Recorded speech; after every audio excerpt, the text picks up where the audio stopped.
بسم الله الرحمن الرحيم. يا أيها الذين آمنوا أوفوا بالعقود. أحلت لكم بهيمة الأنعام إلا ما يتلى عليكم غير محل الصيد وأنتم حرم. إن الله يحكم ما يريد. يا أيها الذين آمنوا لا تحلوا شعائر الله ولا الشهر الحرام ولا الهدي ولا القلائد ولا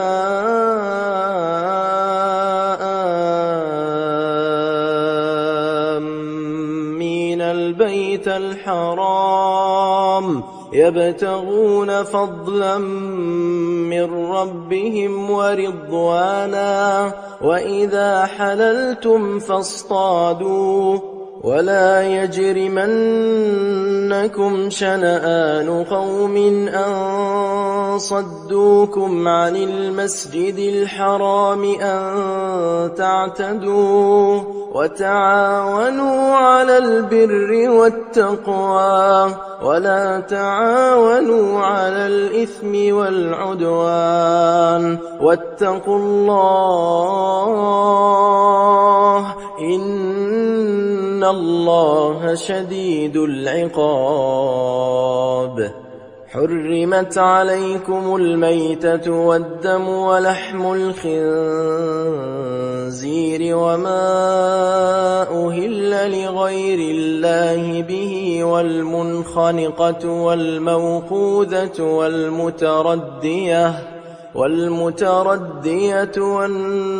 والنطيحة وما أكل السبع إلا ما ذكيتم وما ذبح على النصب وأن تستقسموا بالأزلام ذلكم فسق. اليوم يئس الذين كفروا من دينكم فلا تخشوهم واخشون.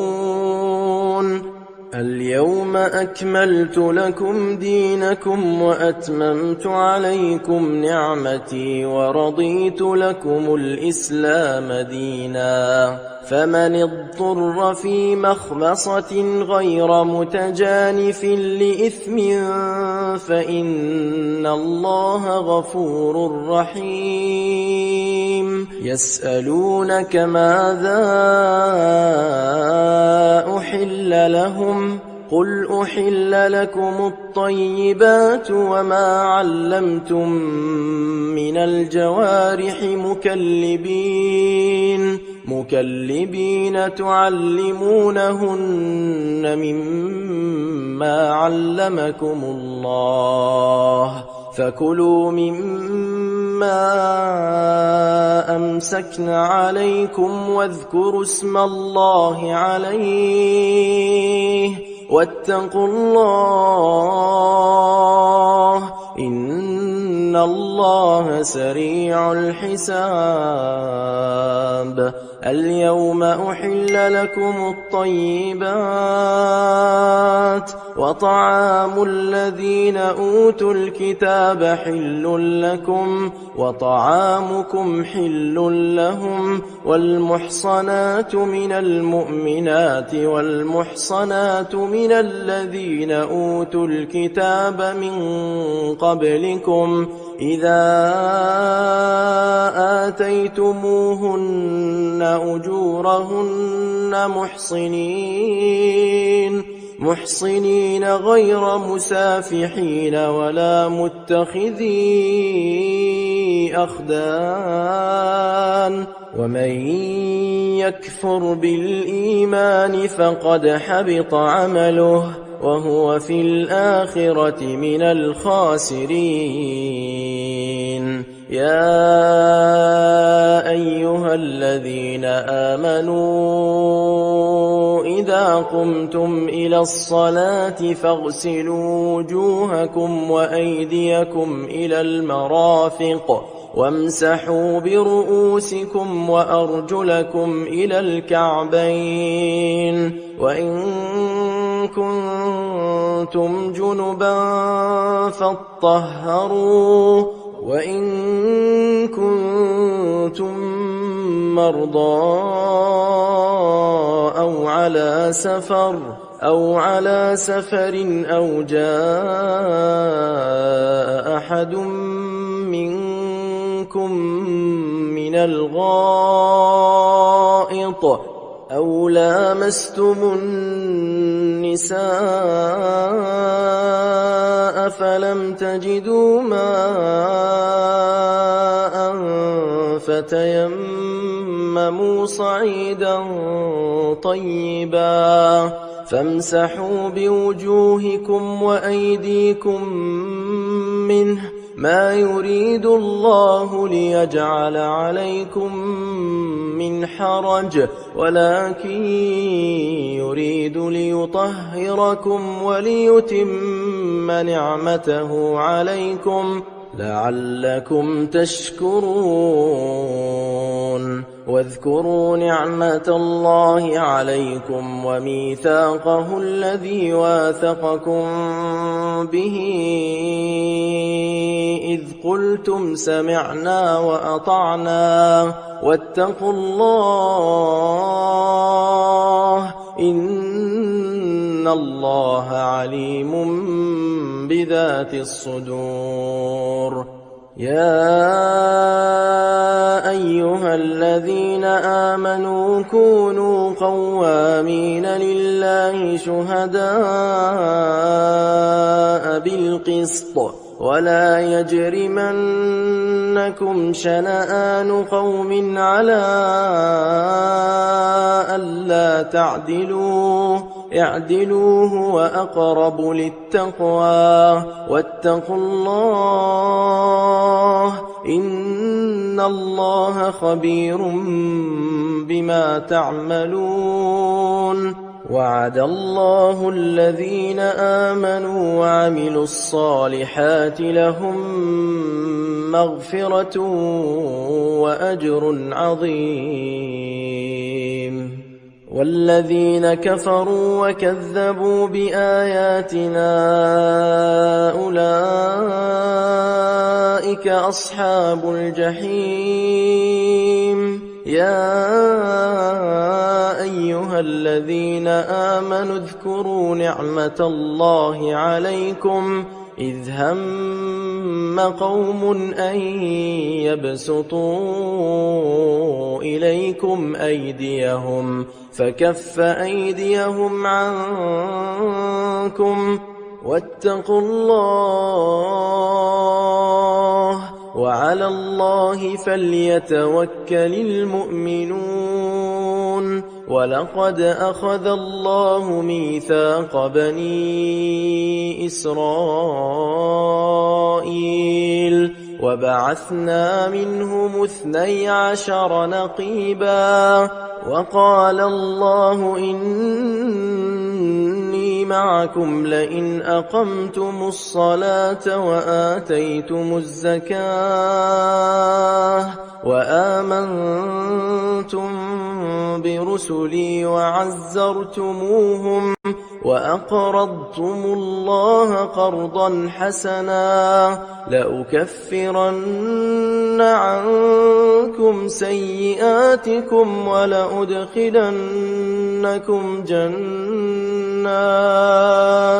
جنات تجري من تحتها الأنهار فمن كفر بعد ذلك منكم فقد ضل سواء السبيل. فبما نقضهم ميثاقهم لعناهم وجعلنا قلوبهم قاسية يحرفون الكلم عن مواضعه ونسوا حظا مما ذكروا به ولا تزال تطلع على خائنة منهم إلا قليلا منهم فاعف عنهم واصفح إن الله يحب المحسنين. ومن الذين قالوا إنا نصارى أخذنا ميثاقهم فنسوا حظا مما ذكروا به فأغرينا بينهم العداوة والبغضاء إلى يوم القيامة وسوف ينبئهم الله بما كانوا يصنعون. يا أهل الكتاب قد جاءكم رسولنا يبين لكم كثيرا مما كنتم تخفون من الكتاب ويعفو عن كثير. قد جاءكم من الله نور وكتاب مبين يهدي به الله من اتبع رضوانه سبل السلام ويخرجهم من الظلمات إلى النور بإذنه ويهديهم إلى صراط مستقيم. لقد كفر الذين قالوا إن الله هو المسيح ابن مريم قل فمن يملك من الله شيئا إن أراد أن يهلك المسيح ابن مريم وأمه ومن في الأرض جميعا ولله ملك السماوات والأرض وما بينهما يخلق ما يشاء والله على كل شيء قدير. وقالت اليهود والنصارى نحن أبناء الله وأحباؤه قل فلم يعذبكم بذنوبكم بل أنتم بشر ممن خلق يغفر لمن يشاء ويعذب من يشاء ولله ملك السماوات والأرض وما بينهما وإليه المصير. يا أهل الكتاب قد جاءكم رسولنا يبين لكم على فترة من الرسل أن تقولوا ما جاءنا من بشير ولا نذير فقد جاءكم بشير ونذير والله على كل شيء قدير. وإذ قال موسى لقومه يا قوم اذكروا نعمة الله عليكم إذ جعل فيكم أنبياء وجعلكم ملوكا وآتاكم ما لم يؤت أحدا من العالمين يا قوم ادخلوا الأرض المقدسة التي كتب الله لكم ولا ترتدوا على أدباركم فتنقلبوا خاسرين قالوا يا موسى إن فيها قوما جبارين وإنا لن ندخلها حتى يخرجوا منها فإن يخرجوا منها فإنا داخلون قال رجلان من الذين يخافون أنعم الله عليهما ادخلوا عليهم الباب فإذا دخلتموه فإنكم غالبون وعلى الله فتوكلوا إن كنتم مؤمنين قالوا يا موسى إنا لن ندخلها أبدا قالوا يا موسى إنا لن ندخلها أبدا ما داموا فيها فاذهب أنت وربك فقاتلا إنا هاهنا قاعدون قال رب إني لا أملك إلا نفسي وأخي فافرق بيننا وبين القوم الفاسقين قال فإنها محرمة عليهم 40 سنة يتيهون في الأرض فلا تأس على القوم الفاسقين واتل عليهم نبأ ابني آدم بالحق إذ قربا قربانا فتقبل من أحدهما ولم يتقبل من الآخر قال لأقتلنك قال إنما يتقبل الله من المتقين لئن بسطت إلي يدك لتقتلني ما أنا بباسط يدي إليك لأقتلك إني أخاف الله رب العالمين إني أريد أن تبوء بإثمي وإثمك فتكون من أصحاب النار وذلك جزاء الظالمين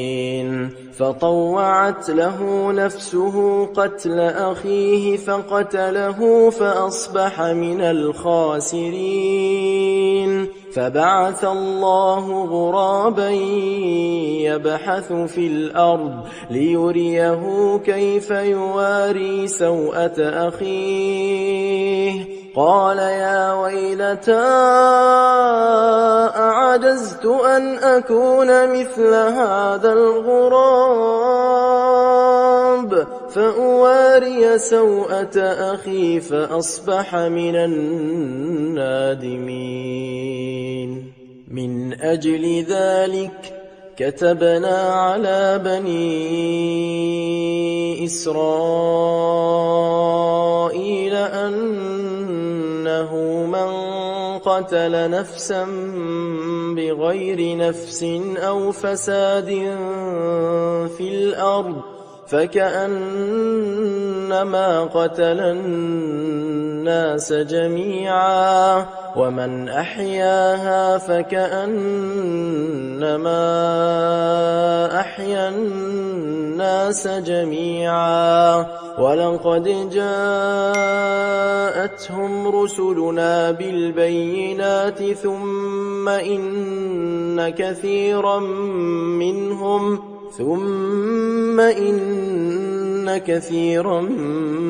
منهم بعد ذلك في الأرض لمسرفون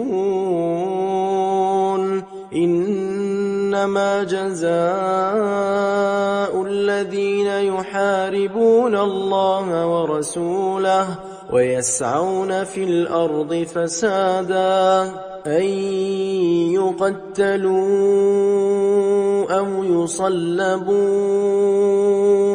أو تقطع أيديهم وأرجلهم من خلاف أو ينفوا من الأرض ذلك لهم خزي في الدنيا ولهم في الآخرة عذاب عظيم إلا الذين تابوا من قبل أن تقدروا عليهم فاعلموا أن الله غفور رحيم يا أيها الذين آمنوا اتقوا الله وابتغوا إليه الوسيلة وجاهدوا في سبيله لعلكم تفلحون إن الذين كفروا لو أن لهم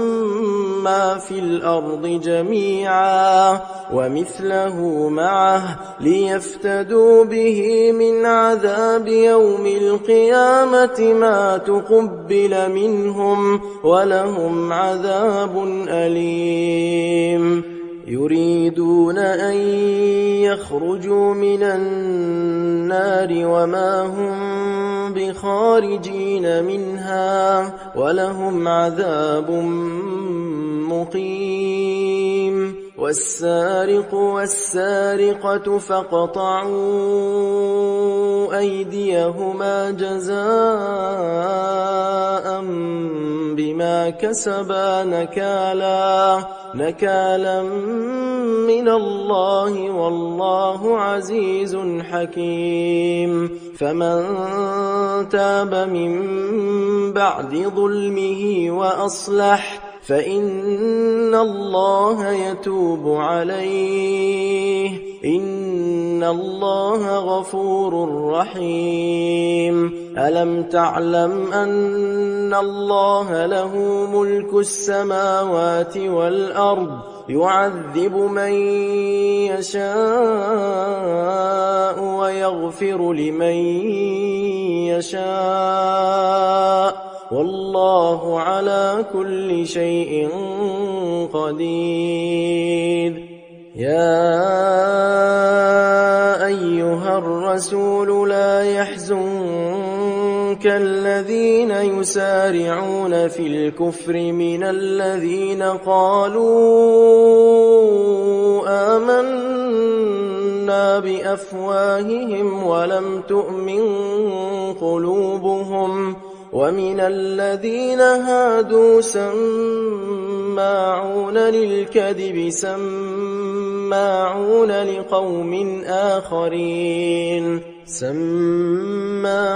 لقوم آخرين لم يأتوك يحرفون الكلم من بعد مواضعه يقولون إن أوتيتم هذا فخذوه وإن لم تؤتوه فاحذروا ومن يرد الله فتنته فلن تملك له من الله شيئا أولئك الذين لم يرد الله أن يطهر قلوبهم لهم في الدنيا خزي ولهم في الآخرة عذاب عظيم سماعون للكذب أكالون للسحت فإن جاءوك فاحكم بينهم أو أعرض عنهم وإن تعرض عنهم فلن يضروك شيئا وإن حكمت فاحكم بينهم بالقسط إن الله يحب المقسطين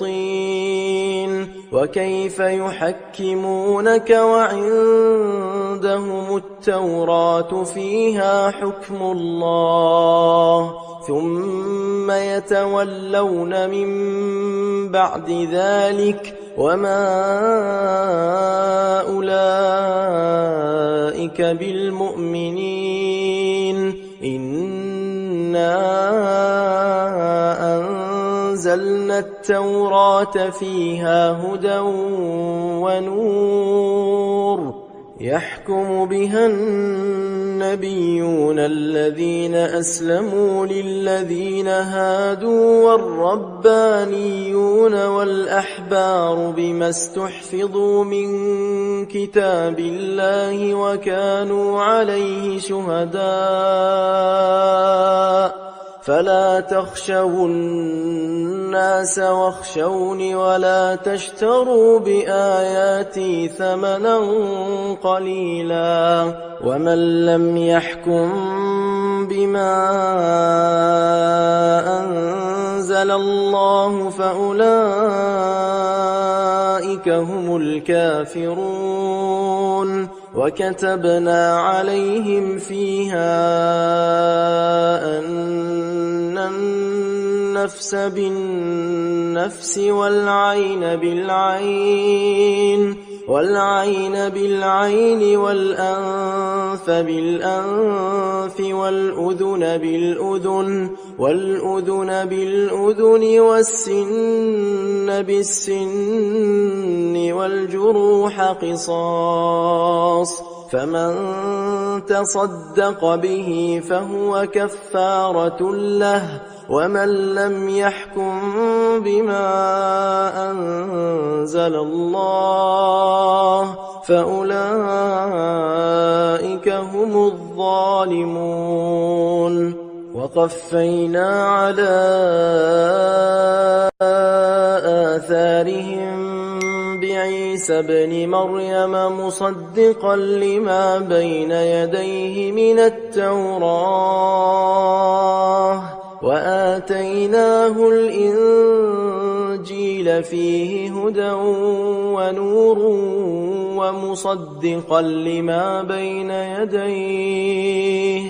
ومصدقا لما بين يديه من التوراة وهدى وموعظة للمتقين وليحكم أهل الإنجيل بما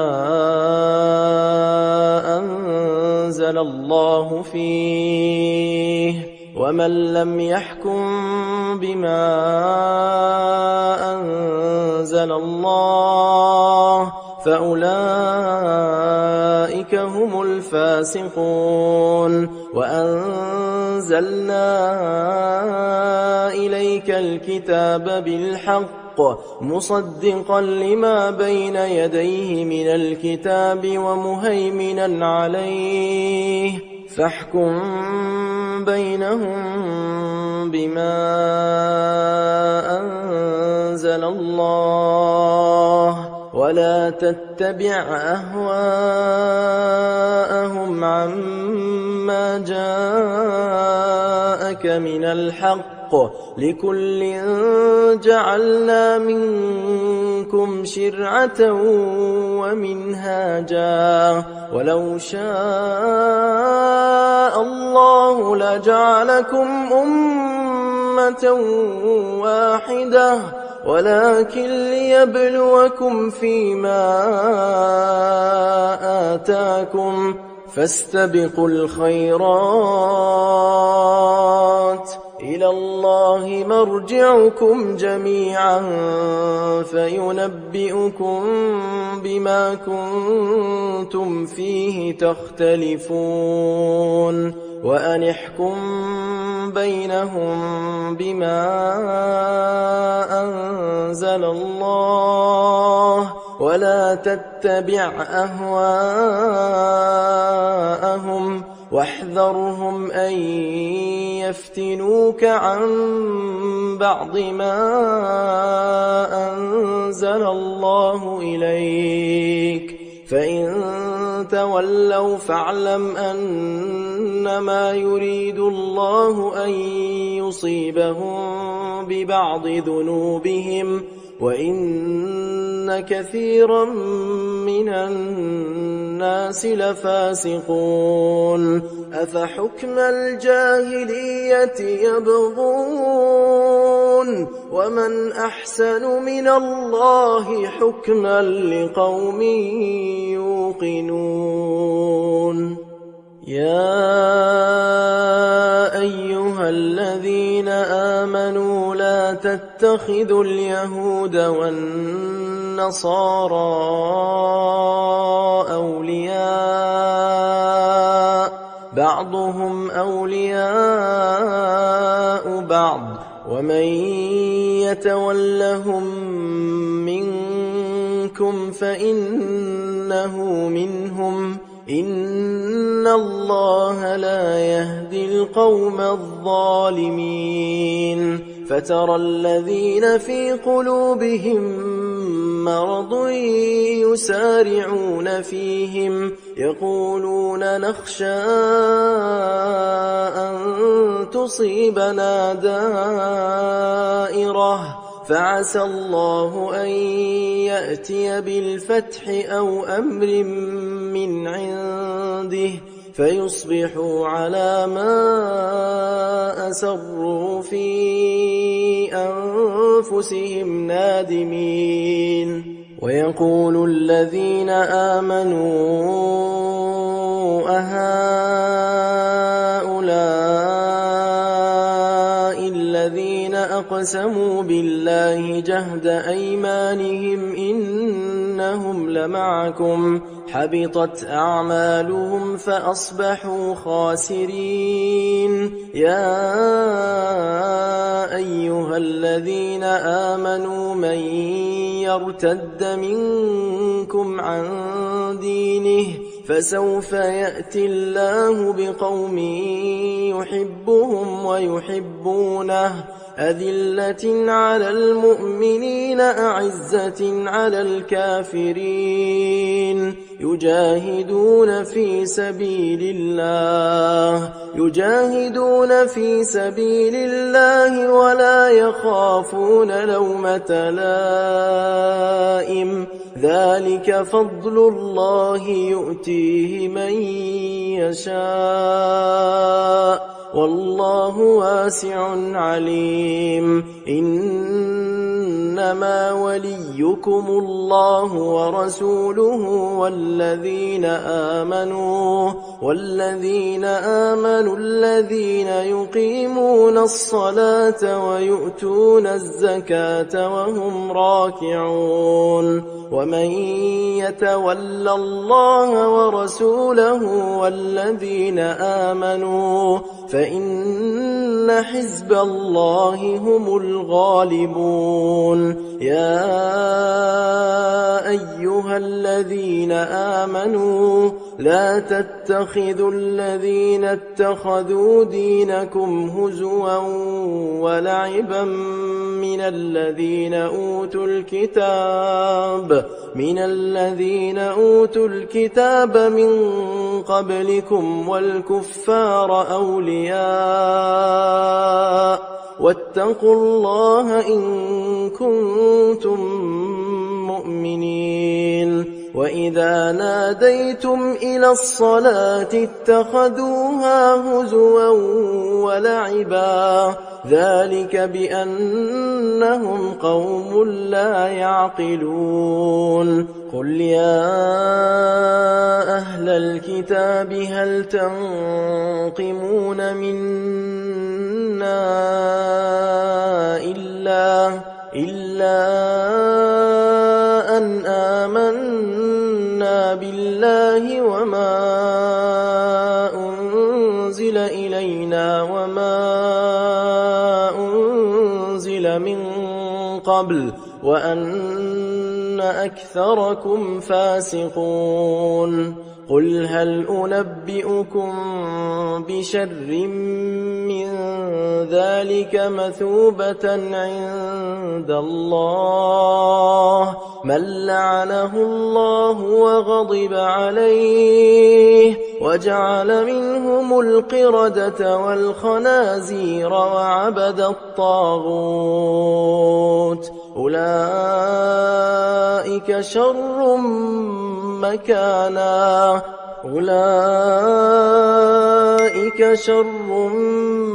مكانا وأضل عن سواء السبيل وإذا جاءوكم قالوا آمنا وقد دخلوا بالكفر وهم قد خرجوا به والله أعلم بما كانوا يكتمون وترى كثيرا منهم يسارعون في الإثم والعدوان وأكلهم السحت لبئس ما كانوا يعملون لولا ينهاهم الربانيون والأحبار عن قولهم الإثم وأكلهم السحت لبئس ما كانوا يصنعون وقالت اليهود يد الله مغلولة غلت أيديهم ولعنوا بما قالوا بل يداه مبسوطتان ينفق كيف يشاء وليزيدن كثيرا منهم ما أنزل إليك من ربك طغيانا وكفرا وألقينا بينهم العداوة والبغضاء إلى يوم القيامة كلما أوقدوا نارا للحرب أطفأها الله ويسعون في الأرض فسادا والله لا يحب المفسدين ولو أن أهل الكتاب آمنوا واتقوا لكفرنا عنهم سيئاتهم ولأدخلناهم جنات النعيم ولو أنهم أقاموا التوراة والإنجيل وما أنزل إليهم من ربهم لأكلوا من فوقهم ومن تحت أرجلهم منهم أمة مقتصدة وكثير منهم ساء ما يعملون يا أيها الرسول بلغ ما أنزل إليك من ربك وإن لم تفعل فما بلغت رسالته والله يعصمك من الناس إن الله لا يهدي القوم الكافرين قل يا أهل الكتاب لستم على شيء حتى تقيموا التوراة والإنجيل وما أنزل إليكم من من ربكم وليزيدن كثيرا منهم ما أنزل إليك من ربك طغيانا وكفرا فلا تأس على القوم الكافرين إن الذين آمنوا والذين هادوا والصابئون والنصارى من آمن بالله واليوم الآخر وعمل صالحا فلا خوف عليهم ولا هم يحزنون لقد أخذنا ميثاق بني إسرائيل وأرسلنا إليهم رسلا كلما جاءهم رسول بما لا تهوى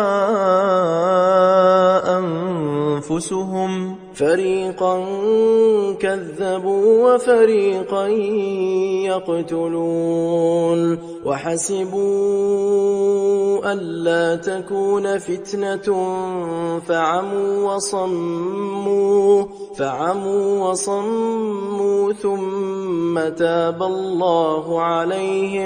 ثم تاب الله عليهم ثم عموا وصموا كثير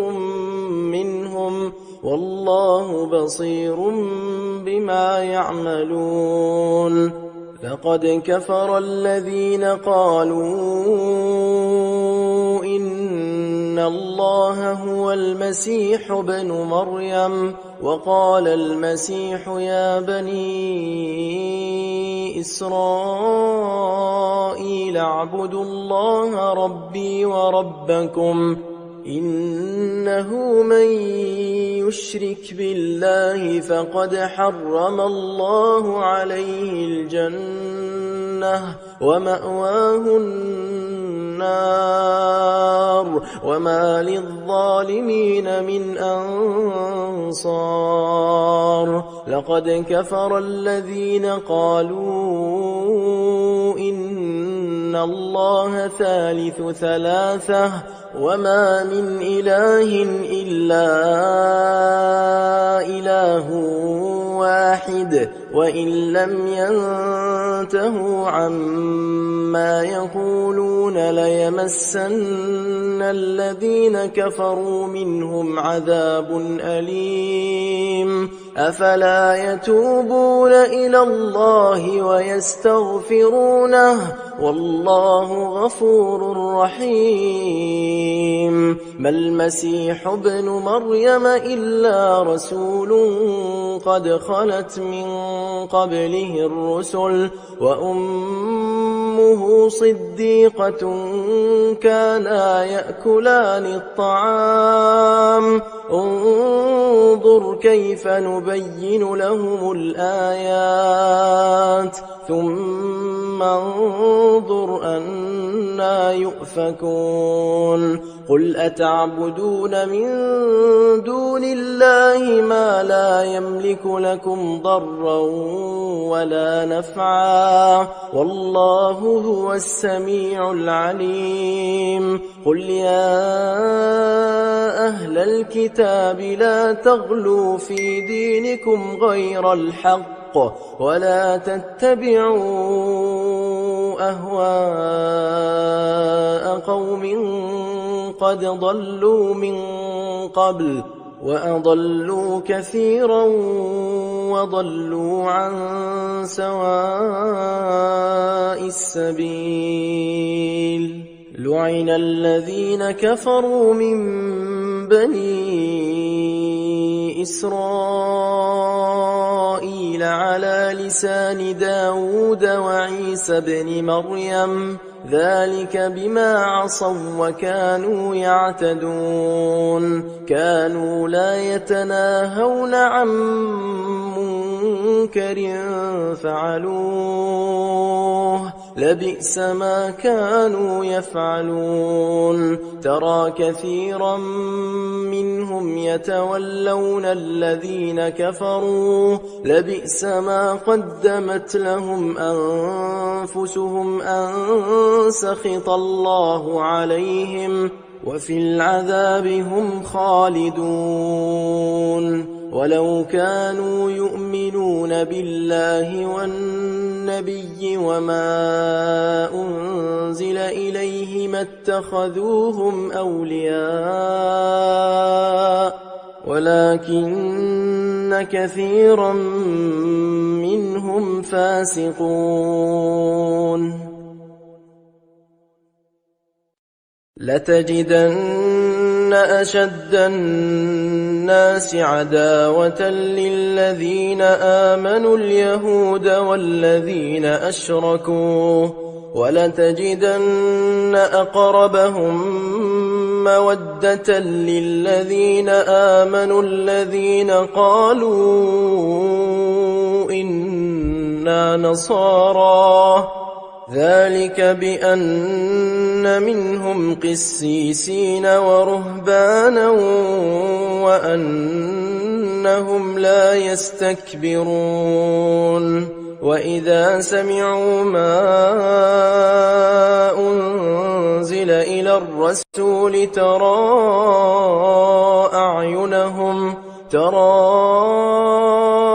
أعينهم تفيض من الدمع مما عرفوا من الحق يقولون ربنا آمنا فاكتبنا مع الشاهدين وما لنا لا نؤمن بالله وما جاءنا من الحق ونطمع أن يدخلنا ربنا مع القوم الصالحين فأثابهم الله بما قالوا جنات تجري من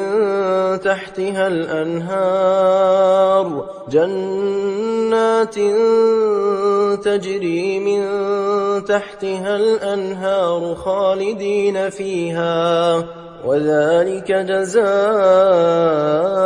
المحسنين والذين كفروا وكذبوا بآياتنا أولئك أصحاب الجحيم يا أيها الذين آمنوا لا تحرموا طيبات ما أحل الله لكم ولا تعتدوا إن الله لا يحب المعتدين وكلوا مما رزقكم الله حلالا طيبا واتقوا الله الذي أنتم به مؤمنون لا يؤاخذكم الله باللغو في أيمانكم ولكن يؤاخذكم بما عقدتم الأيمان فكفارته إطعام 10 مساكين من أوسط ما تطعمون أهليكم أو كسوتهم أو تحرير رقبة فمن لم يجد فصيام 3 أيام ذلك كفارة أيمانكم إذا حلفتم واحفظوا أيمانكم كذلك يبين الله لكم آياته لعلكم تشكرون يا أيها الذين آمنوا إنما الخمر والميسر والأنصاب والأزلام رجس من عمل الشيطان فاجتنبوه لعلكم تفلحون إنما يريد الشيطان أن يوقع بينكم العداوة والبغضاء في الخمر والميسر ويصدكم عن ذكر الله وعن الصلاة فهل أنتم منتهون وأطيعوا الله وأطيعوا الرسول واحذروا فإن توليتم فاعلموا أنما على رسولنا البلاغ المبين ليس على الذين آمنوا وعملوا الصالحات جناح فيما طعموا إذا ما اتقوا وآمنوا وعملوا الصالحات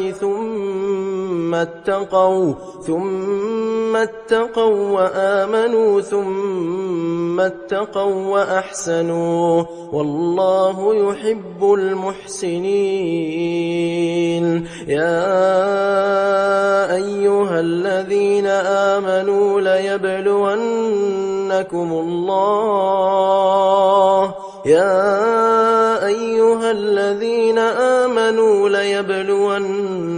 الله بشيء من الصيد تناله أيديكم ورماحكم ليعلم الله من يخافه بالغيب فمن اعتدى بعد ذلك فله عذاب أليم يا أيها الذين آمنوا لا تقتلوا الصيد وأنتم حرم ومن قتله منكم متعمدا فجزاء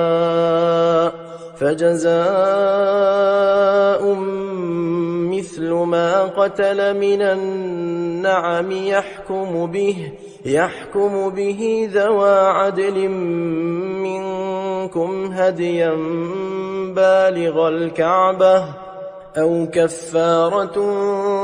طعام مساكين أو عدل ذلك صياما ليذوق وبال أمره عفى الله عما سلف ومن عاد فينتقم الله منه والله عزيز ذو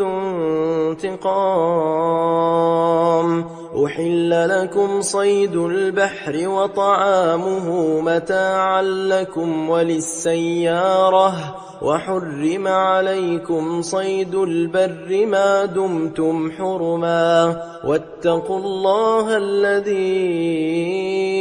إليه تحشرون جعل الله الكعبة البيت الحرام قياما للناس والشهر الحرام والهدي والقلائد ذلك لتعلموا أن الله يعلم ما في السماوات وما في الأرض وأن الله بكل شيء عليم اعلموا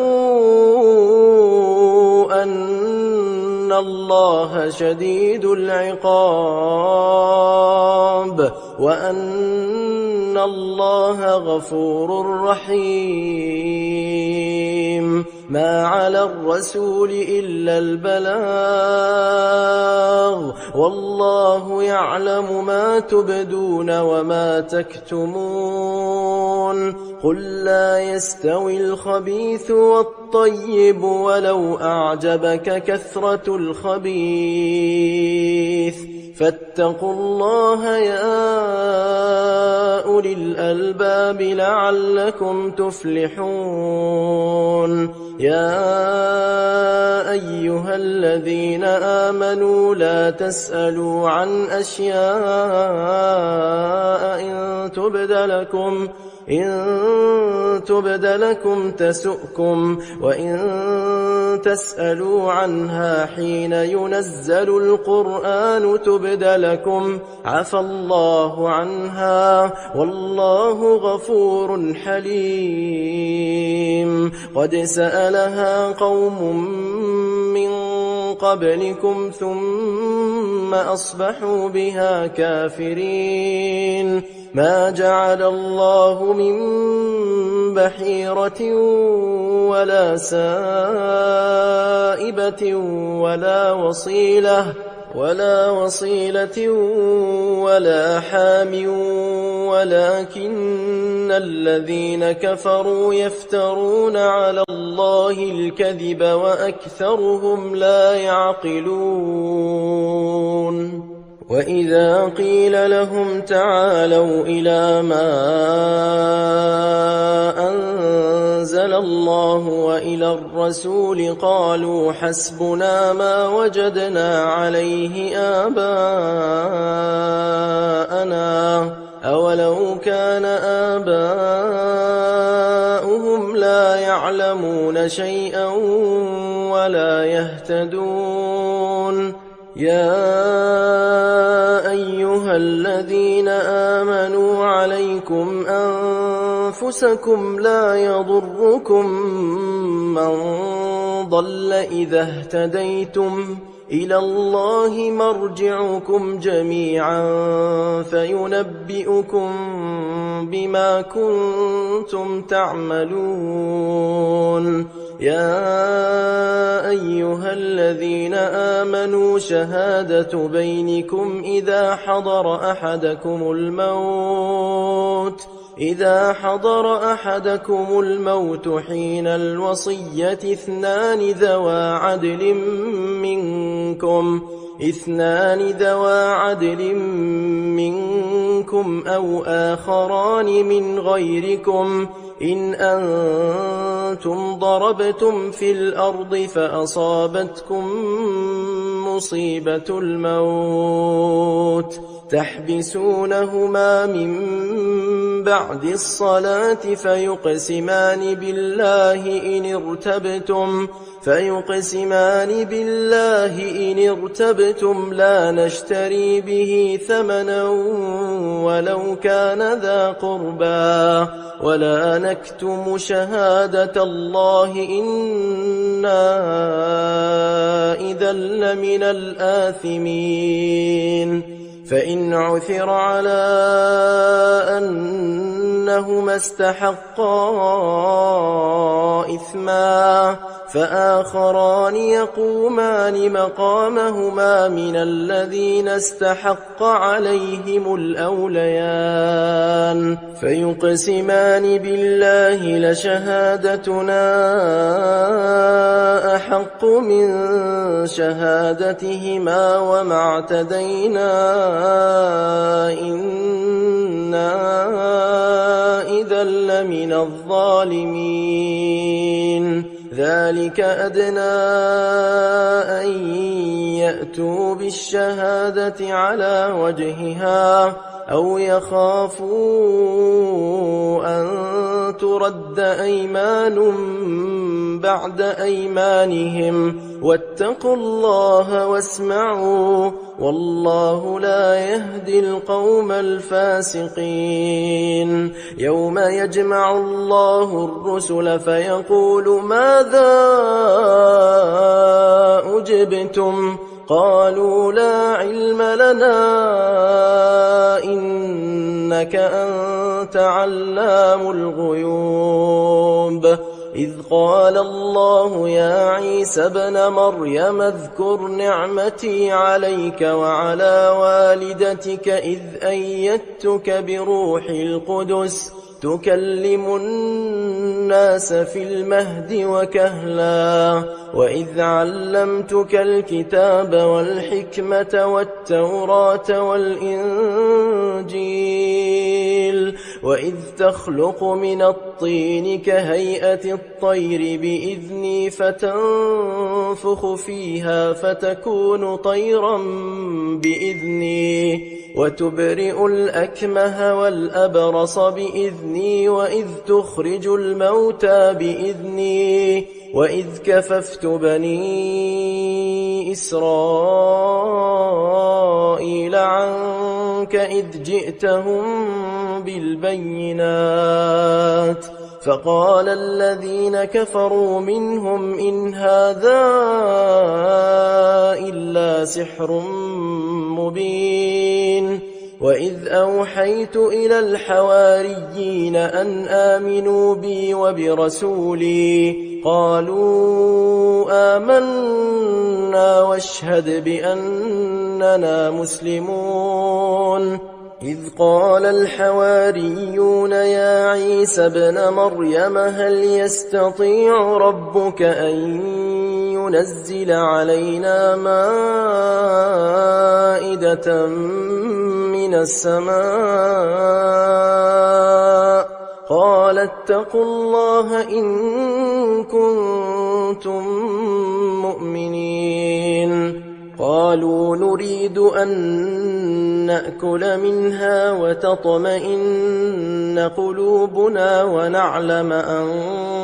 قد صدقتنا ونكون عليها من الشاهدين قال عيسى ابن مريم اللهم ربنا أنزل علينا مائدة من السماء تكون لنا عيدا لأولنا وآخرنا وآية منك وارزقنا وأنت خير الرازقين قال الله إني منزلها عليكم فمن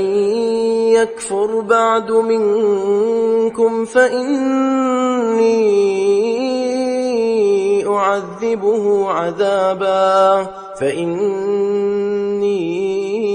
أعذبه عذابا لا أعذبه أحدا من العالمين وإذ قال الله يا عيسى ابن مريم أأنت قلت للناس اتخذوني وأمي إلهين من دون الله قال سبحانك ما يكون لي أن أقول ما ليس لي بحق إن كنت قلته فقد علمته تعلم ما في نفسي ولا أعلم ما في نفسك إنك أنت علام الغيوب ما قلت لهم إلا ما أمرتني به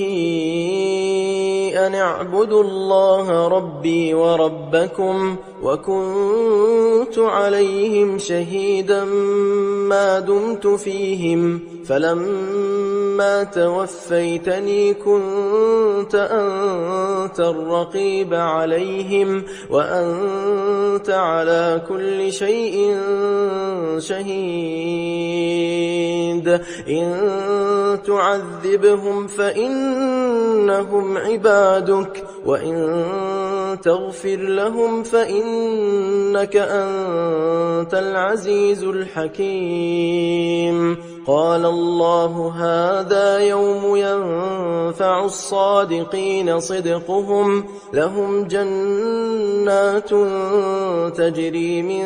تحتها الأنهار خالدين فيها أبدا رضي الله عنهم ورضوا عنه ذلك الفوز العظيم